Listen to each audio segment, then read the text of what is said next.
எல்லோருக்கும் வணக்கம். நல்ல நேரம் பார்ப்பது தேவையா தேவையில்லையா என்பதை பற்றி கொஞ்சம் பேசலாம்.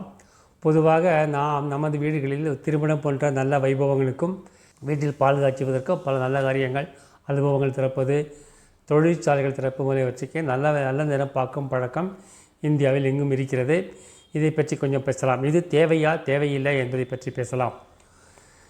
இந்த உலகின் சட்டப்படி, கர்மாவின் சட்டப்படி என்னவென்றால், ஒரு நல்ல காரியம் நடக்க வேண்டும் என்றால் அது நல்ல நேரத்தில் தான் நடக்கும். அதேபோல் ஒரு காரியம் நடக்கக்கூடாது என்றால் அது எந்த நேரத்தில் ஆரம்பித்தாலும் நடக்கக்கூடாது, கெட்டுவிடும்.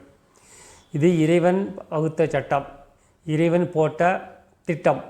இறைவன் போட்ட திட்டத்தின்படி ஒரு காரியம் நடக்க வேண்டும் என்றால் அது நல்ல நேரத்தில் தான் நடக்கும்.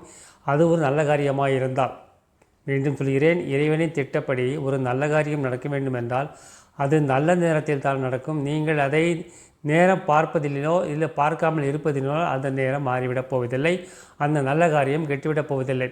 அதே போல் ஒரு காரியம் நடக்கக்கூடாது என்று இருக்கும் பொழுது அது நீங்கள் எவ்வளவு ஜோசிக்காரர்களை வைத்து பார்த்தாலும் அந்த காரியம் நடக்காமல் நின்று போக வாய்ப்பிருக்கிறது. நல்ல நேரம் பார்ப்பதும் பார்க்காமல் இருப்பதும் உங்கள் திருப்திக்காக மட்டுமே தவிர மற்றபடி அதில் எந்தவித விசேஷமும் கிடையாது. பார்ப்பதும் ஒன்றுதான், பார்க்காமல் இருப்பதும் ஒன்றுதான்.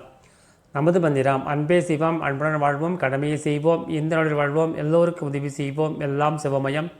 நன்றி, வணக்கம்.